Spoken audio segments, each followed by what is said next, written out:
몇 년 전에 캘리포니아에 아주 이색적인 광고가 하나 신문에 실렸답니다. 어떤 부인이 남편을 팔겠다고 그렇게 광고를 냈대요. 이 남편이 늘 골프에 그리고 사냥에 미쳐가지고 그래 하는 것을 보고 이 부인이 화가 나가지고 남편을 싼 값에 팔겠다. 그리고 사냥 도구와 그리고 골프 도구와 그리고 개는 그냥 덤으로 주겠다고 그렇게 광고를 냈답니다. 그러니까 이 광고를 보고 한 60여 명이 전화를 했더래요. 근데 대부분 그런 남편도 감사하게 생각하면서 살으라고 그런 권면하는 전화였고, 어떤 사람은 그냥 개만 줄 수 없냐고 그러더랍니다.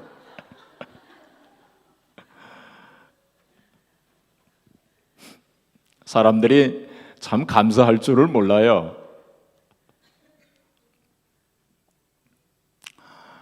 우리 사람들이 감사를 잘하면 하나님께서 감사에 대한 말씀을 그렇게 많이 말씀하지 않으셨을 거예요. 우리가 감사를 제대로 잘하면 하나님께서 한두 번 감사하라 하고 이렇게 말씀하시고 그만두셨을 텐데, 성경에 보니까 얼마나 많이 감사에 대한 말씀을 하셨는지 제가 찾아보니까 한 수백 군데 되더라고요. 그렇게 감사에 대한 말씀을 많이 하셨어요. 그래서 제가 몇 가지 좀 뽑아봤습니다. 다 성경 말씀을 다 인용하지는 않겠고 그 의미만 제가 간단하게 말씀을 드리겠습니다. 감사의 제단을 쌓으라 이런 말씀하셨고, 감사의 절기를 지켜라. 우리 절기가 그 구약시대에 많이 있지 않았습니까? 유월절, 그리고 오순절, 그리고 장막절, 여러 절기가 있었는데 그 절기의 그 정신을 보게 되면 다 감사가 거기 들어가 있어요. 하나님께서 그 절기를 이렇게 정해주시고 절기를 잘 지키라고 하신 그 목적이 바로 그러한 절기를 통해서 감사하라고 그렇게 말씀을 하신 것입니다. 또 토지 소산에 처음 익은 것으로 감사의 예물을 드려라. 과실을 심었을 때 4년째 과실은 감사의 예물을 드려라. 곡물을 추수할 때 먹기 전에 감사의 예물을 드려라. 또 감사로 제사를 드리라. 구원에 대하여 감사하라. 하나님의 기적에 대하여 감사하라. 기도할 때에 감사의 기도를 드려라. 범사에 항상 감사하라. 감사하는 말을 하라. 감사하는 자가 되라. 예배할 때 감사로 예배를 드려라. 감사함으로 하나님께 나아가라. 음식을 먹을 때도 감사하고, 일을 시작할 때도, 일을 마칠 때도, 핍박을 받을 때도, 그리고 직분을 맡기실 때도 감사하라. 하나님의 인자하심과 성실하심에 감사하라. 그리스도의 은사 때문에, 그리고 전도에 대하여도 사망을 이기게 하심에, 복음의 승리 때문에 감사하라. 필요한 것을 공급해 주시는 하나님께 감사하라. 모든 사람을 위해서 모든 일에 감사하고, 기도 응답에 대해서도 감사하고, 우리에게 하나님의 계시를 보여주심에 감사하고, 재물과 소산물로 감사하고, 찬송으로 감사하고, 의와 인자와 겸손으로 감사하라. 마음으로 감사하라. 전심으로 감사하라. 악기를 동원해서 감사해라. 그리고 생활로도 감사하라. 헌신 봉사로 감사하라. 헌금으로 감사하라. 그리고 밤에도 감사하라. 얼마나 많습니까? 제가 몇 개만 뽑은 것인데 그만큼 감사하는 것이 중요하고 귀하다고 하는 것입니다. 오늘 본문 말씀을 보시면은 감사를 넘치게 하라. 7절 그 후반절에 보시면 감사함을 어떻게 하라고요? 넘치게 하라. 헬라 말로는 페리시온테스라고 하는 단어를 썼습니다. 그것은 제단의 그 제방 있지 않습니까? 저수지. 거기에 물이 가득 차가지고 흘러 넘치는 것을 의미합니다. 바로 우리의 마음과 생각 속에 이렇게 감사함이 가득 채워진 상태, 우리가 그런 감사를 드려야 할 것을 말씀하고 있는 것입니다. 그러니까 옆구리를 좀 꾹 찌르면은 감사 이렇게 나와야 돼요. 한번 옆 사람에게 한번 해보시는데 너무 세게 찌르진 마세요. 한번 살짝 한번 이렇게 한번 찔러보세요. 감사가 나왔습니까? 우리가 그렇게 해야 된다는 거예요. 우리의 마음과 생각 속에 그렇게 감사함이 차고 넘쳐야 된다는 거예요. 근데 감사함을 넘치게 하라, 헬라 말로는 이게 현재형으로 되어 있습니다. 그것은 지금 감사하라는 거예요. 앞으로 일이 잘 되면 감사하라 그런 뜻이 아니라 바로 지금 현재 상황 속에서 언제나 늘 항상 감사하면서 살아야 할 것을 말씀하시고 있는 것입니다. 1년 중 우리 추수감사 주일날만 감사하는 것이 아니라 바로 매일매일 순간순간 그렇게 감사하면서 살으라 하시는 것이 오늘 말씀입니다. 하나님께서 감사하는 자에게 약속하신 여러 가지 축복의 말씀들이 참 많이 있습니다. 우리가 하나님 앞에 감사할 때 하나님을 영화롭게 한다고 그랬어요. 하나님께서 우리 인간을 지으신 목적이 바로 하나님 앞에 영광을 돌리라고, 하나님께서 우리를 창조하셨는데 감사할 때 하나님께서 영광을 받으신다고. 그러니까 감사하는 것은 바로 우리를 만드신 창조의 목적에 꼭 맞는 그런 일이라는 것입니다. 다른 거는 우리가 잘 못해도 감사만 해도 하나님께서 영광을 받으신다는 거예요. 우리가 감사할 때 하나님께서 큰 은혜로 채워주시고 더 큰 축복으로 채워주시고 또 감사할 때 능력으로 채워주시고 하나님의 구원을 보여주시겠다고 그렇게 말씀하신 것입니다. 학자들이 감사하는 자들과 감사하지 않는 자들의 그 인생을 다 이렇게 조사를 해봤답니다. 그러니까 감사하는 자들은 더 건강하고 더 행복하고 만족하고 또 많은 것을 성취하고 성공하고 또 오래 살았다는 거예요. 이렇게 감사가 참으로 중요하고 귀한데 또 하나님께서 감사에 대해서 여러 가지 축복의 약속을 하셨는데도 불구하고 우리가 왜 감사를 잘 하지 못할까요? 오늘 말씀에 보면은 7절에 믿음에 굳게 서서 감사함을 넘치게 하라. 우리 7절 말씀 다시 한번 봉독해 보겠습니다. 시작. 그 안에 뿌리를 박으며 세움을 받아 교훈을 받은 대로 믿음에 굳게 서서 감사함을 넘치게 하라. 믿음에 굳게 서서, 믿음에 굳게 서서 감사함을 넘치게 하라. 그러니까 우리가 감사가 되는 것은 바로 믿음에 굳게 설 때, 믿음에 굳게 설 때, 그때 감사가 나온다는 거예요. 바꾸어 말하면 우리가 믿음에 굳게 서지 못할 때는 진정한 감사가 나오지 않는다는 것입니다.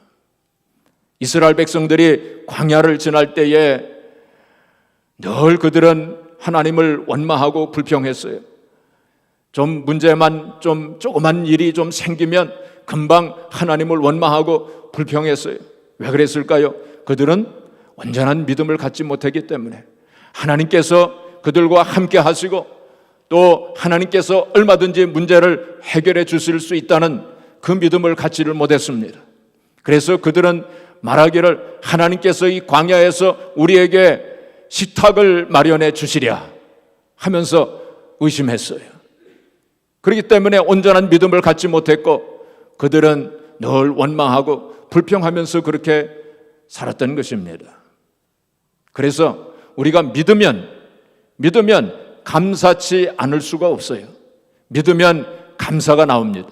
믿으면 감사하지 않을 수 없고, 감사는 믿음의 표현입니다. 제가 다시 한번 말씀드립니다. 믿으면 감사하지 않을 수 없고, 감사는 믿음의 표현이다. 한번 따라서 해보세요. 믿으면 감사하지 않을 수 없고, 감사는 믿음의 표현입니다. 우리가 진짜 믿으면, 우리가 어줍지 않게 믿기 때문에 감사가 안 나오지, 정말로 믿는다면 감사가 나올 수밖에 없다는 거예요. 그리고 우리가 감사하는 것은, 진정으로 하나님 앞에 감사하는 것은 바로 그것이 믿음의 표현이라는 거예요. 우리가 얼마나 진정으로 하나님 앞에 감사하느냐에 따라서 우리의 믿음을 하나님께서 보신다는 것입니다. 그래서 우리는 믿음의 눈이 열려져야 돼요. 우리가 신앙생활을 하면서 믿음의 안목을 가져야 됩니다. 믿음의 눈이 열려질 때 비로소 우리는 감사의 눈이 열려지게 되는 것입니다. 그래서 오늘 저는 이 믿음과 감사의 관계 속에서 세 가지 믿음과 그리고 세 가지 감사에 대해서 같이 생각해 보려고 합니다. 첫째는 과거에 대한 믿음으로 과거에 대한 감사가 있어야 합니다. 과거에 대한 믿음으로 뭐가 있어야 돼요? 과거에 대한 감사가 있어야 돼요. 자, 우리 시편 136편을 한번 같이 보겠습니다. 시편 136편에 보시면은 이 시편 136편은 마틴 루터의 시로 그렇게 알려져 있습니다. 종교 개혁을 단행했던 이 마틴 루터가 아주 좋아했던 시편이었어요. 그래서 마틴 루터의 시라고 그렇게 별명이 붙은 시편입니다. 여기 보시면은 1절부터 26절까지 다 하나님 앞에 감사하라, 하나님 앞에 감사하라. 1절에 보시면 여호와께 감사하라, 그는 선하시며 그 인자하심이 영원하미로다. 그리고 또한 9절에 보시면 달과 별들로 밤을 주관하게 하신 이에게 감사하라, 그 인자하심이 영원하미로다. 10절에 보시면 애굽의 장자를 치신 이에게 감사하라, 그 인자하심이 영원하미로다. 11절에 이스라엘을 그들 중에서 인도하여 내신 이에게 감사하라, 그 인자하심이 영원하미로다. 강한 손과 펴신 팔로 인도하여 내신 이에게 감사하라, 그 인자하심이 영원하미로다. 홍해를 가르신 이에게 감사하라, 그 인자하심이 영원하미로다.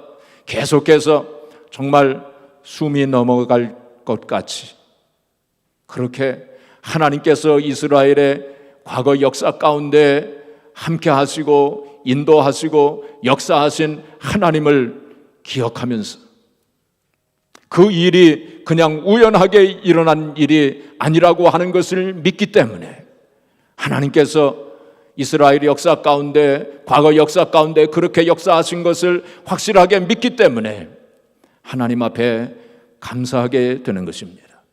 하나님께서 나의 인생 속에 역사하신 것을 기억하고 그걸 잊어버리지 아니하고 그것을 늘 기억하면서 하나님 앞에 감사를 드려야 됩니다. 성공의 신부님이셨던 대천덕 신부님은 그 매일같이 이 감사의 일기를 쓰셨대요. 그날 있었던 여러 가지 일들을 기억하면서 하나님 앞에 감사의 일기를 쭉 쓰셨답니다. 그리고는 이제 늘 과거에 그 감사의 일기를 쓴 것을 들춰보시면서 이런 일이 있었지, 이런 일이 있었지 그러면서 하나님 앞에 늘 과거의 일을 기억하면서 하나님 앞에 감사의 기도를 드렸다는 것입니다. 하나님께서 얼마나 기뻐하셨겠어요. 저도 어제 설교 준비를 하면서 가만히 저의 인생을 생각해 보니까 얼마나 참 과거에 많은 일들이 참 있었더라고요. 그렇지 않습니까? 초등학교 때 홍수에 빠져가지고 죽을 뻔했던 일도 있었어요. 그리고 또 중학교 때 낭떠러지에서 떨어져서 죽을 뻔했었던 일도 있었고, 군대에 갔을 때 지네시내에서 그 자전거를 타고 가다가 교통사고를 당해서 죽을 뻔했던 일도 있었고, 또 미국에 와가지고 볼티모어 근처에서 고속도로를 가다가 이 살짝 얼은 그 고속도로를 가다가 차가 몇 바퀴를 돌았어요. 미끄러져가지고. 그래서 산으로 차가 올라갔어요. 그런 일도 있었어요. 참 생각해 보니까 참 여러 가지 사건 사고가 참 많았더라고요. 저 인생 속에. 여러분들도 마찬가지일 것입니다. 근데 그런 사건 사고뿐만이 아니라 때마다 일마다 하나님께서 베풀어 주신 은혜를 생각하면 얼마나 참 많습니까? 얼마나 우리가 하나님 앞에 감사해야 되겠습니까? 그 무엇보다도 영원히 저주를 받을 수밖에 없었고 영원히 지옥에 갈 수밖에 없었던 인생을 구원하시고 하나님의 자녀로 삼아주신 것 생각하면 얼마나 우리가 하나님 앞에 감사해야 되겠습니까?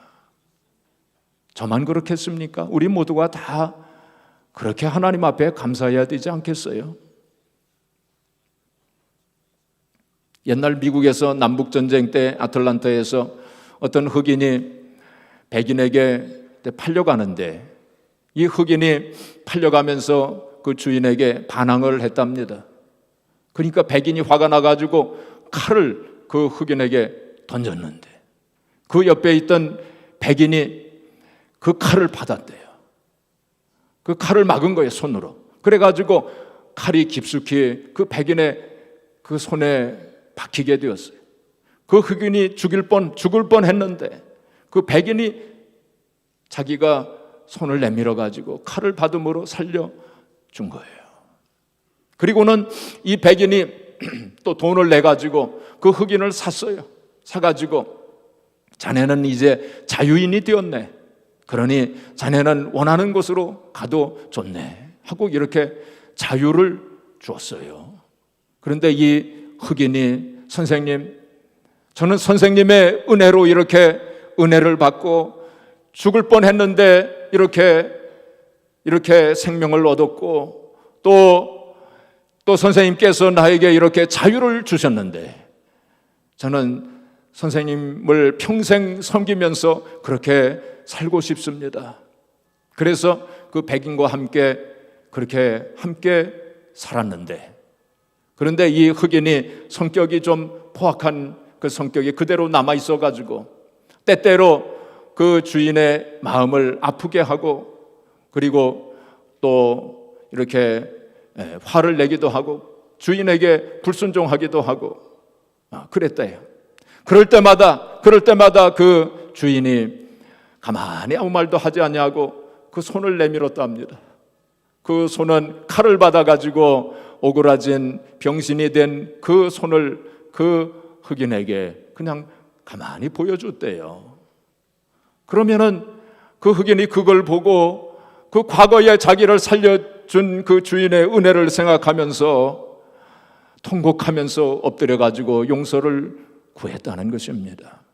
우리도 마찬가지 아닐까요?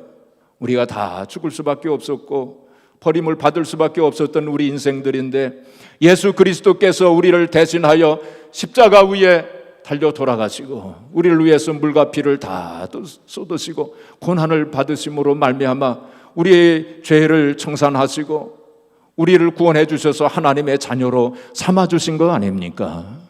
우리가 그거 생각한다면 과거에 하나님께서 우리에게 베풀어 주신 은혜를 생각한다면 정말로 우리가 얼마나 하나님 앞에 감사해야 되겠습니까?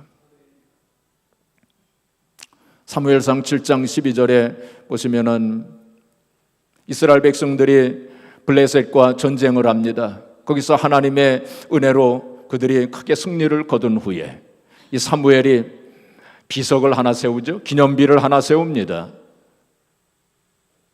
그리고 그 기념비의 이름을 에베네셀이라고. 그것은 하나님께서 여기까지 하나님께서 우리를 도우셨도다 하는 그러한 감사의 기념비를 세웠어요. 사랑하는 성도 여러분, 오늘 추수감사주의를 맞이해서 우리들 한 사람 한 사람도 그러한 에베네셀의 기념비, 감사의 기념비를 세우시기를 주의 이름으로 축복합니다. 그래서 과거에 하나님께서 역사하신 그 은혜를 생각하면서 과거에 대해서 우리가 늘 감사하는 마음을 가져야 돼요. 둘째로 우리는 현재에 대한 믿음으로 현재에 대해서도 감사해야 돼요. 마태복음 1장 23절에 보시면은 보라 처녀가 잉태하여 아들을 낳을 것이요 그 이름을 임마누엘이라 하리니 번역한즉 하나님께서 우리와 함께 계시다 함이라. 예수님의 별명 중 하나가 바로 임마누엘이에요. 그것은 예수님께서 성육신 하셔서 이 세상에 오신 것은 바로 하나님께서 우리를 고와 같이 홀로 버려두지 아니하시고 우리와 함께 하신다고 하는 그러한 의미가 성육신 가운데 있다는 것입니다. 바로 그 임마누엘의 하나님께서 오늘 이 시간 현재의 삶 속에 우리와 함께 하심을 믿을 때, 그리고 그 하나님께서 우리의 삶을 인도하시는 것을 믿을 때 우리는 그 믿음 속에서 감사가 나온다는 것입니다. 고린도전서 4장 7절에 보시면은 내게 있는 것 중에 받지 아니한 것이 무엇이뇨? 그런 말씀이 있어요. 내게 있는 것 중에 받지 아니한 것이 무엇이뇨? 다 받았다는 것입니다. 세상 사람들은 자기에게 있는 것 그냥 우연하게 주어진 것으로 그렇게 생각할지 모릅니다. 그들은 자기에게 있는 것 자기가 잘나서 자기의 힘과 능력으로 얻어진 것으로 그렇게 생각할지 모릅니다. 그러나 우리는 그렇지 않습니다. 우리는 우리에게 있는 것, 그것이 건강이든지 아니면 물질이든지 아니면 가정이든지 우리에게 있는 모든 것은 다 하나님께서 우리에게 주신 것임을 우리가 믿지 않습니까? 그 믿음이 있을 때 우리는 하나님 앞에 현재의 삶 속에서 나에게 있는 것을 생각하면서 하나님 앞에 감사하게 되는 것입니다. 찬송가 429장을 작사한 분이 바로 존슨 오트만이라고 하는 분이었어요. 이분은 감리교 목사님이셨는데 이분이 한 번은 어려운 일을 당하셨어요. 그래서 그 마음속에 하나님 앞에 좀 불평하는 마음이 생겼습니다. 하나님, 왜 나에게 이런 어려움을 주셨습니까? 하고 하나님 앞에 원망하는 마음이 생겼대요. 그때 하나님께서 나의 종아, 왜 그런 마음을 갖느냐? 내가 너에게 얼마나 많은 은혜를 베풀었느냐? 그러시면서 네게 있는 것을 한번 생각해보라. 네게 있는 것을 한번 생각해보라. 그리고 현재의 고난, 어려움이 있지만 이것도 내가 이제 합력해 선을 이루어 줄 것을 네가 왜 믿지 못하느냐 하고 주님께서 그 말씀을 하시더래요. 그래가지고 회개하면서 이제 작사한 것이 바로 찬송가 429장 받은 복을 세어보아라. 아까 우리 찬송 부를 때도 그 찬송 부르지 않았습니까? 받은 복을 세어보아라. 크신 복을 내가 알리라. 받은 복을 세어보아라. 크신 복을 내가 알리라. 영어로 말하면 Count your blessings. 네가 받은 복을 세어보아라. 영어 번역을 보니까 Name it one by one 그렇게 돼 있더라고요. 하나하나 그렇게 한번 다 얘기해봐라.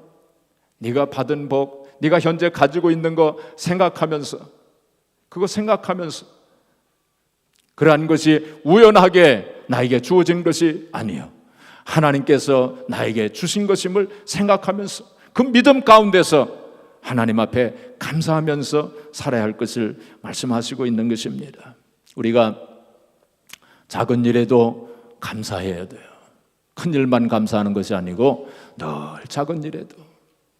그러니까 늘 많이 들은 이야기지만은 스펄전 목사님이 그렇게 말씀하지 않으셨습니까? 반딧불을 보고 감사하는 자에게 하나님께서 등잔불을 주시고 등잔불을 보고 감사하는 자에게 촛불을 주시고, 촛불을 보고 감사하는 자에게 전깃불을 주시고, 전깃불을 보고 감사하는 자에게 달빛을 주시고, 달빛을 보고 감사하는 자에게 태양빛을 주시고, 태양빛을 보고 감사하는 자에게 하늘의 영광의 빛을 주신다고. 우리가 작은 일에도 늘 감사하는 마음을 가지고 살아야 돼요. 그리고 일어나지 않은 일에 대해서도 우리가 감사해야 돼요. 일어난 일에만 대해서 감사할 것이 아니라 일어나지 않은 일에 대해서, 교통사고를 당했는데 거기서 구원해 주신 하나님께도 우리 감사해야 되겠지만은, 교통사고가 나지 않게 해주신 하나님께도 우리가 감사해야 돼요. 그렇지 않습니까? 그리고 끝까지 감사해야 돼요. 낙심하지 말고, 감사도 낙심하지 말아야 돼요. 감사하다가 중단하지 말고 끝까지 감사해야 돼요. 어떤 나이지리아 학생이 미국으로 유학을 왔답니다. 미국에 유학을 와가지고 하루는 이제 강의실에서 이제 강의를 듣는데 창밖을 내다보니까 눈이 오고 있어요. 그는 나이지리아에서 살았기, 나이지리아는 눈을 못 보지 않습니까? 평생 처음으로 이제 눈을 본 거예요. 눈이 막 내리는 것을 보고 너무 감격해가지고 하나님 앞에 감사의 씨를 썼답니다. 교수가 보니까 이 학생이 딴전을 피우고 있어요. 학생, 뭐 하고 있는 거야? 하고 물으니까 이 학생이, 나이지리아 이 학생이, 선생님, 저는 오늘 처음으로 눈을 보았습니다. 그래서 감격해서 하나님 앞에 감사의 시를 쓰고 있습니다. 네, 그랬대요. 근데 그 다음 날도 눈이 또 많이 내렸어요. 그래가지고 이 나이지리아 학생이 학교를 오면서 여러 번 미끄러지면서 그 학교를 왔대요. 또 다음 날에도 또 눈이 더 많이 와가지고 이번에는 더 많이 넘어지고 그러면서 학교를 왔대요. 가까스로 이제 학교에 이제 도착을 했는데 그 교수를 만났대. 교수님이 요즘에 어떻게 지내나 하고 물으니까, 교수님, 오늘 저는 지난번에 썼던 감사의 시를 찢어버렸습니다. 그러더래. 우리가 감사하려면 끝까지 감사해야 돼요. 그러면 하나님께서 합력해서 선을 이루어주세요. 결국에는 감사하는 자에게 내가 하나님의 구원을 보이리라. 끝까지 감사해야 돼요. 제가 35년 전에 미국에 왔을 때, 그때 처음 제가 어떤 목사님이 저를 데리고 가시더니, 맥도날드를 데리고 가시더니 거기서 빅맥을 사주시더라고요. 근데 그 빅맥이 얼마나 맛있었던지, 야, 이 세상에 이렇게 맛있는 것도 다 있구나. 그때는 한국에 그 맥도날드가 들어가지 않았던 때였어요. 이게 처음으로 제가 빅맥을 먹어봤습니다. 얼마나 맛있었던지 하나님 앞에 감사를 많이 드렸어요. 그런데 지금은 뭐 빅맥 아니라 뭘 먹어도 별로 감사가 없어요. 제가 회개해야 될 제목입니다. 감사하려면 끝까지 감사하세요. 그러면 결국에는 하나님께서 다 모든 것을 합력해 선을 이루어 주실 거예요. 감사의 신비한 능력이 있어요. 마지막으로 미래에 대한 믿음으로 하나님 앞에 미래에 대해서도 감사를 해야 돼요. 미래에 대해서, 여러분, 미래에 대해서 감사해 본 적 있으세요?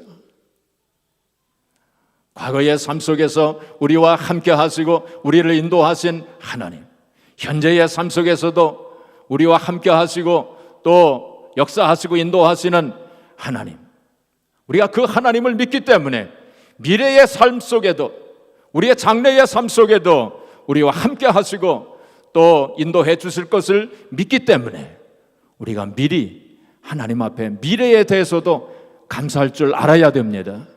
지금까지 여러분들이 미래에 대해서 감사하지 않으셨다면 미래에 대해서 오늘부터라도 미래에 대해서도 감사해 보세요. 우리 자손들, 우리 후손들의 삶 속에 인도하시고 역사하실 그 하나님에 대해서 미리 하나님 앞에 감사를 드려보세요. 하나님께서 얼마나 기뻐하시겠습니까? 하나님께서 아브라함에게 너는 100세에 얻은 아들 이삭을 데리고 모리아 산으로 올라가라. 모리아 산으로 올라가서 그 이삭을 제물로 드려라 하고 그렇게 말씀하셨을 때 아브라함이 그 말씀에 순종하여 이삭을 데리고 사흘길을 모리아 산을 향하여 가지 않습니까? 그리고는 이삭을 데리고 모리아 산 정상으로 올라가서 그를 묶고 칼을 들고 그 아들을 치려고 할 때 아브라함아, 아브라함아, 그 아들에게, 그 아이에게 손을 대지 마라. 내가 이제 네가 나를 정말로 경유하는 줄을 알았노라. 그렇게 말씀을 하셨습니다. 그리고 보니까 뒤에 수풀에 수양 한 마리가 걸려 있는 것을 보게 됩니다. 그 수양을 끌어다가 이삭 대신 하나님 앞에 제물로 드리지 않습니까? 그리고 그때 아브라함이 그 땅 이름을 여호와 이레라고, 여호와 이레, 하나님께서 미리 예비하신다, 하나님께서 미리 준비하신다라고 하는 그 의미로 여호와 이레라고 그 땅 이름을 지었습니다. 과거의 삶 속에 여기까지 우리를 도우셨던 에베네셀의 하나님, 지금의 삶의 현장 속에서도 우리와 함께 하시는 임마누엘의 하나님, 앞으로의 인생의 길에도 함께 하시고 인도해 주실 여호와 이레의 하나님을 우리가 믿을 때 과거, 현재, 미래의 삶에 대해서 우리가 감사할 수 있게 될 것입니다. 우리 신명기 우리 1장 33절 우리 한번 같이 볼까요? 신명기 여기 스크린에 나와 있으니까 우리 같이 봉독하겠습니다. 시작. 그는 너희보다 먼저 그 길을 가시며 장막 칠 곳을 찾으시고 밤에는 불로 낮에는 구름으로 너희가 갈 길을 지시하신 자이시니라. 하나님께서 먼저 가신다고 그랬어요. 이스라엘 백성들이 광야를 행진할 때에 하나님께서 먼저 가셔서 미리 가셔서 장막 칠 곳도 다 보시고 가장 적당한 곳에 장막을 치도록 하시고 불과 불기둥과 구름기둥으로 그들을 인도하시는 하나님, 우리 인생 속에도 하나님께서 미리 가셔서 인도하신다는 거예요. 자녀들이 어디를 떠날 때에 꼭 이 말씀을 봉독해 주세요. 그리고 그들을 위해서 기도해 주세요. 미리 가셔서 예비하시고 준비하시는 하나님, 그래서 우리는 미래의 삶에 대해서도 감사를 드려야 하는 것입니다. 우리가 잘 알고 있는 것처럼 1620년에 이제 청교도들 102명이 메이플라워를 타고 대서양을 건너서 지금의 매사추세츠 플리무스라고 하는 곳에 도착하지 않았습니까? 도착을 해가지고 1년 동안 참 고난과 어려움이 많았어요. 추위와 굶주림 그리고 질병으로 인해서 참 고난과 어려움이 많았어요. 혹독한 1년이었습니다. 그들은 1년이 지난 어느 날 참 하나님 앞에 원망하고 불평할 수도 있었겠지만 오히려 마음을 돌이켜서 우리가 이러한 때에도 하나님 앞에 감사하자고, 감사의 예배를 드리자고, 그래서 1년 동안 수확한 그러한 농작물들과 과일들을 앞에 놓고서는 하나님 앞에 감사의 예배를 드렸어요. 그리고 예배를 드린 후에 인디언들이 가지고 온 칠면조를 함께 먹으면서 그 날을 보낸 것이 바로 추수감사절의 유래가 된 거 아닙니까? 나중에 아브라함 링컨이 국가의 명절로 그렇게 공식적으로 선포를 했고 지금은 세계적으로 다 그러한 정신을 가지고 지키고 있지 않습니까? 우리가 바로 그런 마음으로, 이 미국은 그런 정신에 의해서 세워진 나라예요. 우리가 감사하는 마음을 가질 때, 어려움이 있고 고난이 있어도 감사하는 마음을 가질 때 하나님께서 축복해 주시는 거예요. 알버트 슈바이처가 말하기를 감사는 미루지 말고 지금 감사를 표현하라 그랬어요. 미루지 마세요. 부모님에게 감사하는 거 미루지 마세요. 나중에 좀 일이 잘 풀리면, 나중에 이 문제가 좀 해결되면 부모님에게 감사해야지. 아닙니다. 지금 감사하면서 사세요. 또 아내에게, 남편에게도 늘 감사하면서, 자식들에게도 감사하면서, 그리고 서로 우리 교우들끼리도 서로 감사하면서 그렇게 사세요. 또 하나님께도 지금 미루지 말고 지금 하나님 앞에 감사하는 그런 삶을 우리가 살아야 할 것입니다. 마지막으로 제가 최효섭 목사님이 이 감사의 시를 하나 쓰셨는데 제가 읽어드리고 마치도록 하겠습니다. 내 몸이 아플 때 짜증보다도 몇 해씩 병상에 누워있는 사람을 생각하며 감사하게 하소서. 일이 고달프고 지겨울 때 한숨보다도 나보다 더 땀을 흘리고 힘든 일을 하면서도 수입은 적은 사람을 생각하고 감사하게 하소서. 집안에서 바깥에서 화가 나고 우울할 때 나보다 더 외로운 사람을 생각하며 감사하게 하소서. 폭풍이 불 때는 지진당한 사람을, 비가 쏟아질 때는 가뭄에 허덕이는 농부를, 차 사고의 경우는 비행기 사고를 생각하고 감사하게 하소서. 나보다 나은 사람을 생각하고 불평하기보다는 나보다 못한 사람을 보고 감사하게 하소서. 나를 남과 비교하는 경쟁심보다 이미 받은 은혜를 헤아리게 하소서. 끝없는 욕망의 우물을 파며 인생을 마치지 말고 감사함으로 기쁨을 찾게 하소서. 주머니를 채우는 노력보다는 오히려 감사가 충만한 주머니를 주소서. 하나님께 감사하고 이웃을 사랑하는 삶보다 더 값진 삶이 있겠습니까? 붉게 피었다 조용히 지는 단풍잎처럼 열렬히 사랑하고 조용히 감사하는 나의 인생이 되게 하옵소서. 사랑하는 성도 여러분, 오늘 추수감사주일을 맞이해서 우리들 한 사람 한 사람이 감사의 시를 하나씩 쓰셔서 하나님 앞에 드리시기를 바랍니다. 그리고 과거의 삶 속에 함께 하시고 또 현재의 삶 속에도 함께 하시고 인도하시며 또 미래의 삶 속에도 함께 하시고 인도하실 우리 하나님 앞에 늘 감사하는 마음으로, 그래서 감사를 넘치게 하는 그러한 성도의 삶이 되어서 감사 속에 담겨진 하나님의 축복의 약속을 누리고 또 하나님 앞에 영광을 돌려드리는 저와 여러분들이 되어지기를 주님의 이름으로 축복합니다.